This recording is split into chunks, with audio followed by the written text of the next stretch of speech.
Kill the intruder.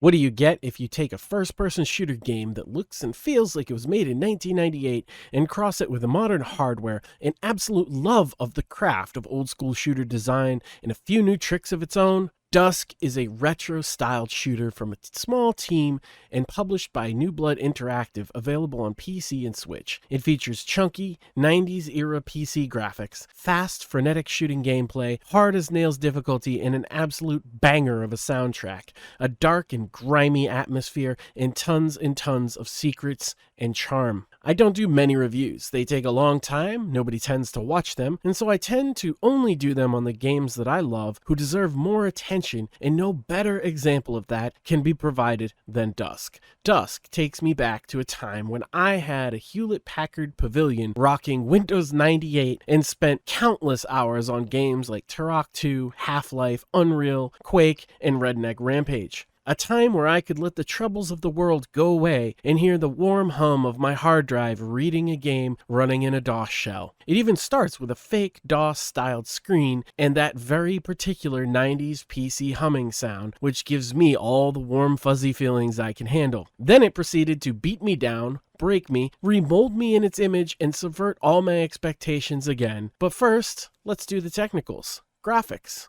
Chunky, low poly, but high detail. Dusk looks like it would fit in a 1998 era, but also has some really specific details. Make no mistake, this was a stylistic choice to evoke nostalgia, and for me, it sure did. But not only does it hold up to the peers of its time, it surpasses them by using modern tricks of lighting and the brute force only modern hardware could show it. The result is a game looking like 1998, but being firmly rooted in 2021. Particle effects, small details in the environment, everything looks clean and crisp on default mode, but also Dusk allows you an entire suite of tools to tailor your experience even more. From filters to higher or lower texture and effects settings, it's more than any other game of its kind offers, and even includes accessibility settings like a colorblind option. But the end result is that Dusk looks amazing for what it is trying to accomplish, and also won't demand the highest end hardware to run, especially important in a chip shortage. Sound. Chunky gunshots.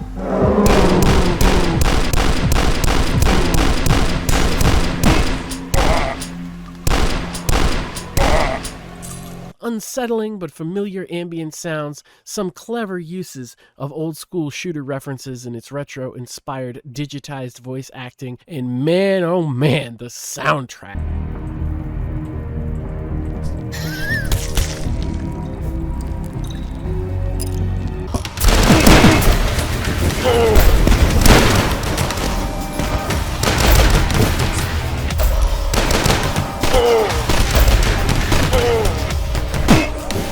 The tracks in Dusk are some of the best music in the so-called boomer shooter genre, including the original games it is inspired by. Dusk's music, composed by Andrew Hulshult, stands up to the greats, including the original Quake soundtrack, which is famously done by Trent Reznor, and I might even put Dusk above Quake in terms of the music on its soundtrack. Pounding metal, eerie ambient horror movie fodder, thumping MIDI-inspired madness. It not only invokes the time period it is emulating, it manages to bring it into today, where the music kicks in and out, not quite as breezily as Doom 2016, but close enough when you are on edge, sweaty, and just took down 40 monsters. Gameplay. Classic FPS done right, from bunny hopping to the weapon roster being tools in your toolbox rather than gimmicks, to ammo and health management and hordes of bad guys to shoot, explode, and otherwise jib into oblivion. It drops you into some hillbilly sex dungeon with Texas Chainsaw Massacre guys ready to make you into furniture, and your only weapons being a pair of hand sickles, and gradually gears you up with well-placed and some secret weapons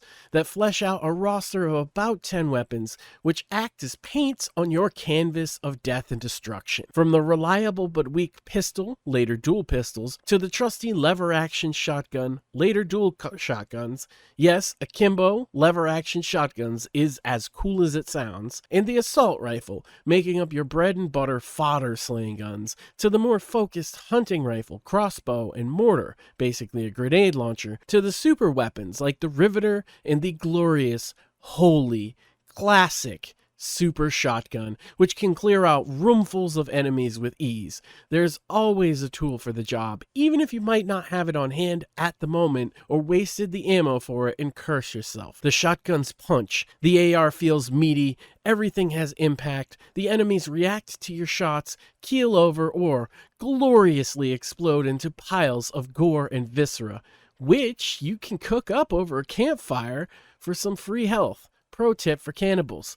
The interactivity in the environment, from everything from being able to flush things into toilets to interact with secret weapons and switches and walls, is amazing. The difficulty is where a boomer shooter vet like me wants it to be. The first I played on the recommended medium difficulty, and later on the hard difficulty, but not Duskmare yet because I needed to prepare myself mentally for such a task. And in both modes, it provided ample challenge, ramping up, especially in the later episodes. From enemy placement, ramp up, ammo, and health are all fair and plentiful, but might not feel like it if you lean too heavily on one or two weapons, as I might have done the first playthrough. Use all the tools in your toolbox though, and you will find yourself liberally painting the town with the entrails and blood of your foes. Power-ups exist and do various things, from doubling firing rate of all weapons, to being able to climb walls for a time, or even a super hot style power-up where time only moves when you do. They all feel woven into the level design perfectly and really spice things up. Movement is fast and fluid, and more even than your firepower is what makes you a badass. You can circle strafe, bunny hop, crouch, and slide. I don't think any hit scan enemies exist, only projectile weapons that you can dodge, all at a breakneck pace,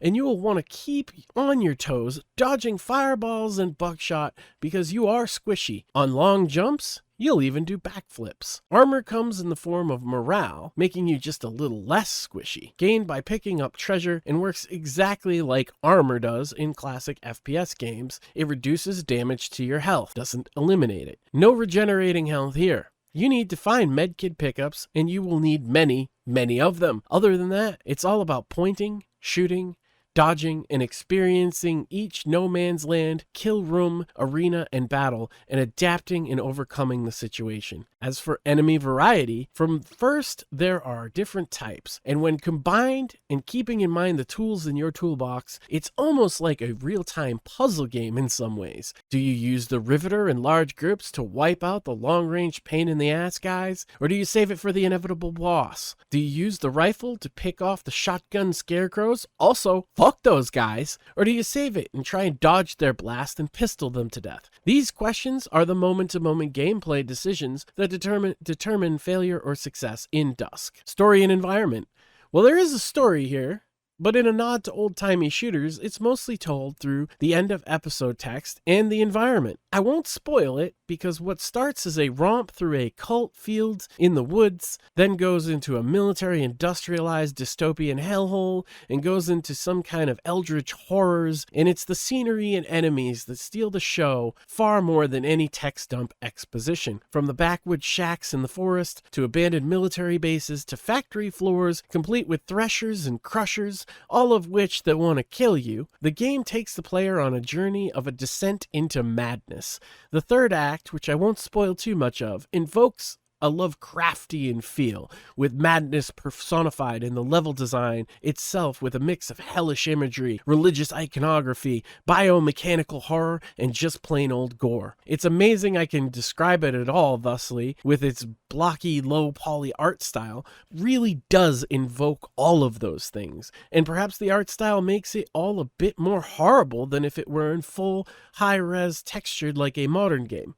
Make no mistake, the game looks great and the detail in the environment pops, especially in 4K, but it still has that sort of mysterious, murky vibe where your mind naturally will fill in some of the blank corners. It's all very gorgeous if you're into that kind of retro art style, though I understand some may not be. Conclusion: Dusk is one of my favorite games in recent years. It hits me right between my love of indie games and nostalgia for Redneck Rampage, Turok 2, and Quake. And it takes some unexpected twists and turns along the way, with an absolutely bitchin' soundtrack. I rate games on a fucking buy it, wait for a fucking sale, or fuck it entirely scale. And Dusk is not only a fucking buy it, it's buy the fucking soundtrack edition.